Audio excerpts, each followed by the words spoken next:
Salut à tous, on se retrouve ce soir pour l'épisode 2308 du Zap Image. On commence directement avec une petite photo de Snoop Dogg en mode AC Milan parce qu'on va continuer cet épisode avec cette équipe de Milan qui reçoit l'Inter, son voisin. Ça sera la semaine prochaine en Ligue des Champions et San Siro sera complet pour ce match aller AC Milan, Inter Milan. Ça y est, toutes les places ont été vendues pour le match aller à l'AC Milan contre l'Inter. Bon, le match retour sera dans le même stade vu que l'Inter et l'AC Milan ont le même stade. Voilà, pour cette demi-finale aller semaine prochaine, il n'y a plus de place disponible. Et toujours tiens avec l'équipe de Milan et les autres clubs qualifiés parce que la France les gars est quand même le troisième pays le plus représenté en demi-finale de Ligue des Champions avec 10 joueurs qualifiés, par exemple Giroud, Hernandez, il y a Mike Maignan, il y a Benzema du côté du Real avec Tchouaméni, Camavinga, en tout ça fait 10 joueurs français qualifiés on va dire pour les demi-finales de la LDC. Quelques infos mercato parce que dans moins de 2 mois c'est l'ouverture du mercato. Commence tout d'abord avec Newcastle qui aura offert 80 millions d'euros au Barça pour Rafinha. Donc voilà, immense offre. Après, est-ce que le Barça va vouloir vendre Rafinha? Ça, c'est pas sûr. C'est Gérard Romero, les gars, qui donne cette info. Donc voilà, c'est sûr, parce que voilà, Gérard Romero, c'est quelqu'un de très bien renseigné sur le FC Barcelone. Donc j'avais vu il y a quelques semaines, les gars, que le Barça était OK pour vendre Rafinha, mais minimum 90 millions d'euros. Là, c'est 80. Ce serait bien sûr une grosse rentrée d'argent pour le club. En plus, on sait que le Barça doit être mieux à un niveau, par rapport au niveau fair play financier. On verra, les gars, mais c'est ça qui réalise une très belle saison. Rafinha, c'est pour ça qu'il a une grosse valeur marchande. Donc on continue, les gars, avec Achraf Hakimi pourrait quitter le PSG lors du prochain mercato estival. Manchester United et Manchester City sont des destinations potentielles pour le défenseur droit marocain du PSG. Donc c'est qu'il a déjà joué en Espagne, en Italie, du côté de l'Inter, maintenant en France et pourquoi pas maintenant notre championnat, le championnat anglais pour Achraf Hakimi. Affaire à suivre. Declan Rice, les gars. Et c'est Arsenal qui devrait s'activer pour recruter Declan Rice cet été. Donc ce joueur qui a toujours une énorme valeur marchande. Il coûte toujours actuellement, West Ham, eux, ils aimeraient en tirer au moins 100 millions d'euros quand même pour un joueur qui joue au milieu de terrain. Après, il a une grosse valeur marchande, il est anglais, il joue en première ligue, donc c'est un joueur en plus jeune qui est bon, donc c'est pour ça qu'il coûte très cher. Et Arsenal pourrait passer à l'action concernant Declan Rice. Je pense en plus qu'il peut jouer plus haut parce qu'actuellement West Ham ça joue le maintien, alors que je pense qu'il peut viser une équipe qui joue bien sûr le titre en Angleterre. On va parler de Jonathan Bamba qui quittera Lille en fin de contrat en juin prochain. Pour le remplacer, Lille s'intéresse à Conan Hendry, donc un jeune joueur de 22 ans de l'équipe de Eupen en Belgique. Bon, je connais pas du tout le joueur, mais bon, voilà, si Lille, les gars, s'intéresse à son profil, c'est que c'est bien sûr d'avoir un très bon talent. On va parler du Bayern Munich qui va écouter les offres pour Serge Gnabry, qui pourtant la saison dernière il a prolongé du côté du Bayern, mais il pourrait être vendu parce que cette saison il passe totalement à côté de sa saison. Le joueur allemand et le Bayern, les gars, c'est une belle offre arrive pour Gnabry. Il sera vendu. La même chose, les gars, pour Sadio Mané. Le Bayern et Mané se sont mis d'accord pour un départ cet été. Seulement un an après son arrivée, Mané devrait quitter cette équipe du Bayern. Concernant aussi les clubs intéressés, pour l'instant, j'ai pas de nom d'équipe intéressée, mais là aussi, voilà, il y a des équipes qui peuvent faire vraiment le gros coup en signant Sadio Mané. Et toujours avec le Bayern, parce que c'est vrai que quelques jours quand même il devrait quitter le club. Ces trois-là en plus ont très peu joué, surtout lui, les gars, Gravenberch. Lui veut rejoindre Liverpool. C'est vrai qu'il a fait une interview là il y a quelques jours qu'il a dit qu'il veut pas refaire la même saison qu'il a fait là, d'être tout le temps sur le banc. C'est soit il joue la saison prochaine, soit tout simplement il quitte cette équipe du Bayern. On va parler de Chelsea, les gars, qui a finalisé le transfert de Kendry Páez, un jeune joueur de 15 ans de l'Independiente del Valle. Le milieu de terrain rejoindra les Blues en 2025. Le montant du transfert serait d'environ 20 millions d'euros. Voilà, concernant ce joueur, bon, je pense que personne ne connaît parce qu'il est jeune, il a 15 ans. Après Chelsea, on sait qu'il recrute beaucoup. Donc là, c'est un jeune joueur qui recrute. Donc on verra, les gars, on verra ce que ça donnera quand il évoluera du côté de l'Angleterre. On va parler de Lens qui s'apprête à signer le jeune attaquant colombien Oscar Cortés. Accord trouvé avec Millonarios FC pour un transfert estimé à plus de 4 millions d'euros. Et un pourcentage sur une future revente. Liverpool surveille de plus en plus la situation de Nicolo Barella. Le milieu de l'Inter Milan intéresse énormément Liverpool qui cherche aussi à se reconstruire. Cette équipe de Liverpool, en plus Liverpool perd Milner parce que Milner ne sera pas prolongé. Il va prendre la direction de Brighton normalement Milner. Et du coup il faut des milieux de terrain. Et il pense tout simplement à Nicolo Barella du côté du milieu des Reds. L'Ajax, les gars, compte sur Timber, 21 ans pour la saison prochaine, annonce Petitgol. Le défenseur hollandais souhaite rejoindre un grand club et son prix est évalué à 50 millions d'euros en cas de départ. Surtout, je pense, pour moi, il quittera cette équipe parce que lui, je pense, il est jeune, il a envie de jouer. Je pense la Ligue des Champions la saison prochaine, normalement pour l'Ajax, il n'y aura pas de LDC. Donc c'est pour ça que lui vise plutôt un autre club, soit en Angleterre ou peu importe en Europe. Donc voilà, ce joueur devrait être vendu, coûte cher, comme minimum 50 millions d'euros. C'est ce qu'a fixé l'Ajax pour le vendre. Léo Messi, les gars, qu'on a beaucoup parlé cette semaine par rapport à la rupture, vous savez, que le PSG, tout ça, sa suspension, bref. Donc il pourra rejoindre rejoindre l'équipe de Al Hilal en Arabie Saoudite cet été. Les Saoudiens préparaient la plus grosse offre jamais proposée à un joueur de foot. Imaginez, hein. Donc voilà, on n'a pas encore les chiffres, hein. Ce serait des chiffres totalement fous, hein.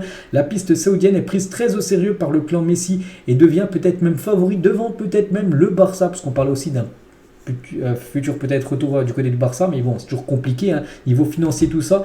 Et du côté de l'Arabie Saoudite, c'est vrai que ça peut être le jackpot total pour Messi, hein. On verra les gars, c'est qu'en début de semaine, j'ai dit, il est parti en Arabie Saoudite, hein, ou même ça a fait de la rupture avec le PSG, je vous ai dit, hein, par rapport à ce voyage.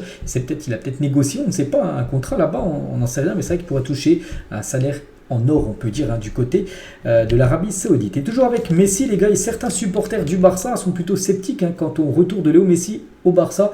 Donc il y a des supporters, par exemple, qui disent c'est le meilleur joueur de l'histoire, il n'aurait jamais dû partir, mais son temps est passé, le Barça doit penser à l'avenir. En gros, le Barça a passé la page, hein, par rapport à Messi, ça serait une erreur, ce n'est que du marketing. Voilà ce que pensent certains supporters du Barça par rapport à un retour de Messi. Voilà, ils sont plutôt contre, hein. Bon, il n'y a pas que des contre, il y en a aussi qui seraient contents, et c'est pour ça que, par exemple, l'offre de Al Hilal en Arabie Saoudite peut être une option prise très au sérieux par le clan Messi.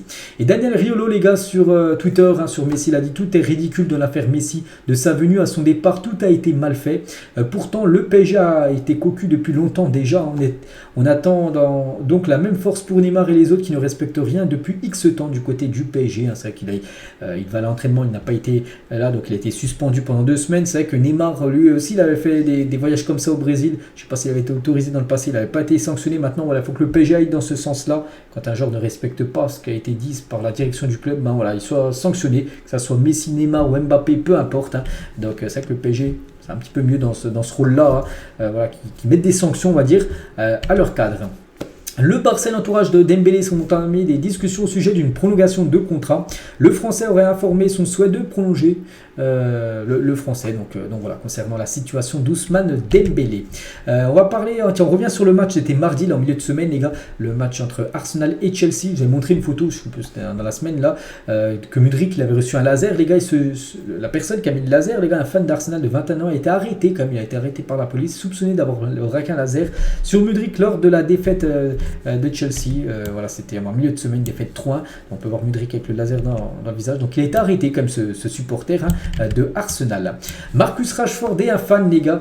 Donc le fan, bien sûr, c'est Usain Bolt, hein, l'homme le plus rapide de l'histoire de tout le monde, en gros, de l'humanité. Bref, bon, on s'en fiche. Bref, c'est quelqu'un qui court très très vite, Usain Bolt. Donc voilà, une photo avec Rashford. N'oubliez pas que Usain Bolt, c'est un grand fan de Manchester United. Toujours avec tiens, les pépites, hein, les joueurs qui courent vite, hein, parce que Rashford court vite. La même chose pour Bolt, la même chose pour Vini Junior. Et regardez les 10 meilleurs dribbleurs de moins de 23 ans avec plus de 1500 minutes de jeu. Le premier, c'est Vini Junior, les gars, devant Angelo Gabriel, qui est un joueur de Santos, hein, bon, peu connu en Europe, qui joue au Brésil, hein. Musala en 3e position, aussi Kudus, hein, Rodrigo, Luis Enrique, Kvaratskhelia, Buonanotte, Nico Williams et Phil Foden, voilà, pour être complet dans ce top 10. Et toujours avec un top 10, cette fois-ci, les 10 joueurs de moins de 20 ans les plus prometteurs du monde. Et le premier, c'est Pablo Gavi, donc Gavi, hein, le joueur du Barça qui a 18 ans, Bellingham, 19 ans en 2e position, et Marcos Leonardo, les gars, un joueur de Santos également, parce qu'on parlait tout à l'heure d'Angelo Gabriel, donc lui aussi, les gars, en 3e, enfin sur le podium, hein, des plus grosses pépites, on va dire, actuellement dans le monde du football. Le PSG veut se renforcer à 4 postes cet été en recrutant une sentinelle, donc juste devant la surface de réparation, devant les défenseurs, on va dire, un attaquant de pointe, un ailier et un second attaquant. Voilà, c'est quoi les priorités pour le futur mercato parisien. Toujours avec le PSG, Zoumana Camara, entraîneur de U19 de l'équipe, hein, est plus proche de quitter le club en fin de saison que d'y prolonger. Sochaux pourrait se montrer intéressé. Voilà, actuellement, il entraîne U19, mais il pourrait peut-être passer le saut et entraîner une équipe professionnelle. Ça pourrait peut-être être l'équipe de Sochaux, une équipe qui évolue en Ligue 2. Valentin Rongier, si je réalise la meilleure saison de ma carrière, je pense oui.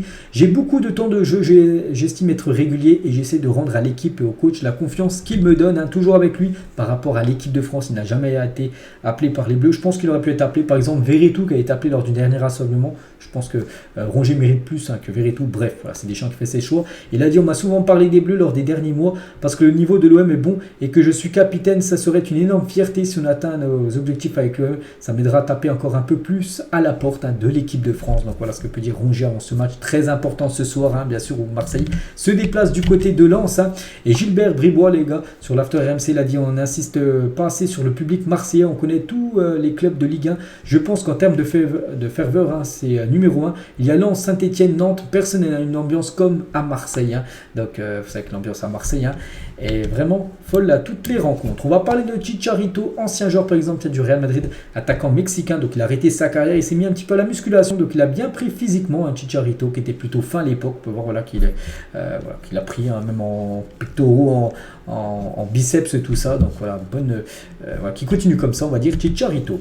Malcolm, les gars, ancien joueur de Bordeaux, même du Barça, 26 ans, fait une saison tout simplement parfaite du côté du Zénith.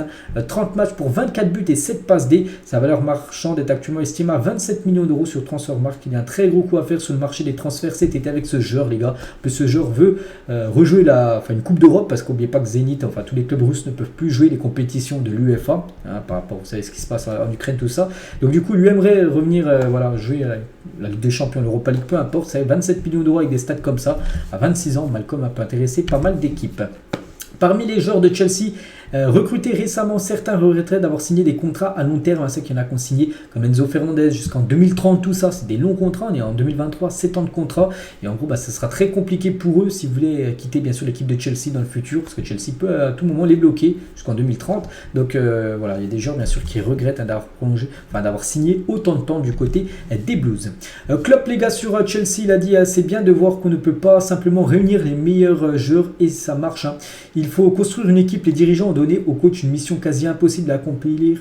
On ne peut pas avoir 2 vestiaires, on ne peut pas s'entraîner sur 2 terrains. Il faut créer des relations, un esprit d'équipe. Parce qu'il dit en gros que Chelsea, les gars, il y a trop de joueurs. C'est vrai qu'il y a trop de joueurs sous contrat du côté de Chelsea. Ils ont recruté trop de monde. Et il dit que voilà, tu ne peux pas avoir 2 vestiaires, tu ne peux pas t'entraîner sur 2 terrains. Il faut avoir un noyau de joueurs, voilà, avec je sais pas, un groupe peut-être de 20 joueurs en gros. Ça sert à rien d'avoir un groupe de 30 joueurs, ce qui est le cas du côté de Chelsea. Il y a trop de monde sous contrat. Il y a 50 ans, jour pour jour, un certain Michel Platini faisait ses débuts en professionnel avec l'AS Nancy-Lorraine. Voilà, le légendaire Michel Platini qui a quand même gagné plusieurs fois, je crois, le Ballon d'Or. Je ne sais plus combien, bref, je sais qu'il a remporté au moins une fois le Ballon d'Or. Donc, voilà, il y a 50 ans, jour pour jour, il faisait ses débuts avec Nancy. Mason Greenwood a fait savoir à ses proches qu'il ne jouerait plus jamais pour Manchester United. Ce joueur qui était une pépite à l'époque, après il a arrêté sa carrière, il l'a mis entre parenthèses parce que voilà, il a eu des affaires avec la justice, parce qu'il tapait quand même, et il tapait vraiment sa copine, c'est fou, j'ai vu des photos, tout ça. Donc voilà, lui ne veut plus jouer à Manchester, j'espère qu'il ne jouera plus là-bas, même en Europe, ou même plus du tout, parce que ce qu'il a fait par rapport à sa copine, c'est inadmissible. Corinne Diacre, les gars, au policier, dans le cadre de l'enquête sur l'agression de Keira Amraoui, donc elle a dit, je savais que les Lyonnaises voulaient ma peau après l'échec en Coupe du Monde 2019, elles avaient appelé Noël Le Graët, voilà ce qu'a pu dire l'ancienne sélectionneuse des Bleus, Corinne Diacre. Cette photo pour Pepsi, les gars, avec des joueurs comme Léo Messi, Thierry Henry, Drogba ou même Fernando Torres qui étaient sponsorisés par Pepsi, on va dire le concurrent de Coca-Cola sur la marque des sodas. Donc voilà, c'était une pub, on va dire, il y a quelques années. Benzema, donc là on est au mois de mai, début mai. Au mois d'avril, le mois dernier, les gars, il a joué 8 matchs. Karim Benzema pour 10 buts, il a marqué quand même 3 fois 3 triplés, ce qui fait 9 buts plus un autre but lors d'un match, 10 buts sur ces 8 matchs lors du mois d'avril, toute compétition confondue pour Benzema. Un joueur qui a beaucoup marqué aussi au Real Madrid à l'époque, c'est Ronaldo. Regardez ce Real Atlético 3-0, c'était en demi-finale de la saison 2016-2017 de Ligue des Champions, et Ronaldo 10e, 73e et 86e, il inscrivait un triplé contre les voisins de l'Atlético. Toujours avec CR7 en Ligue des Champions, les gars, quelques photos de Ronaldo avec tous les buts. Là, on peut voir 7 buts en 5 matchs, on peut voir 12 buts en 11 matchs, la photo au milieu tout à gauche, 10 buts en 6 matchs au milieu tout à droite avec le maillot orange. Donc voilà, incroyable bien sûr les performances de CR7. Il y en a qui prennent exemple sur Ronaldo, comme cette semaine, les gars, il y avait une demi-finale entre Fribourg et Leipzig. Leipzig s'est imposé 5-1, demi-finale de Coupe d'Allemagne, et Szoboszlai, les gars, quand il a marqué son but, il a même mis un doublé, les gars, il a fait la célébration de Cristiano Ronaldo. Une petite photo, une petite info concernant Ronaldo et Georgina Rodriguez. Ronaldo passe du bon temps actuellement bien sûr en Arabie Saoudite avec sa copine. On finit cet épisode ce soir et on finit avec Ronaldo, vu que l'on parlait pas mal de Ronaldo. Donc pour vous, quel est le plus beau flocage? Ronaldo 7 à l'époque du côté du Real. Donc voilà tous les flocages qu'il a pu avoir. Moi je trouve plutôt beau celui tout en bas à gauche en relief, le 7, je le trouve plutôt beau. Voilà, s'il faudra en choisir un, je partirai sur celui-là, ou peut-être le 9, avant bien sûr c'était CR9 avant de prendre le 7 pour Ronaldo. Donc voilà les gars ce qu'il y a à dire en ce samedi soir. J'espère que ça vous a plu. Je vous souhaite une bonne soirée. Peut-être une soir qui vont regarder le match Lens-Marseille, et nous on se retrouve bien sûr demain les gars pour le prochain After Zap Image. À demain.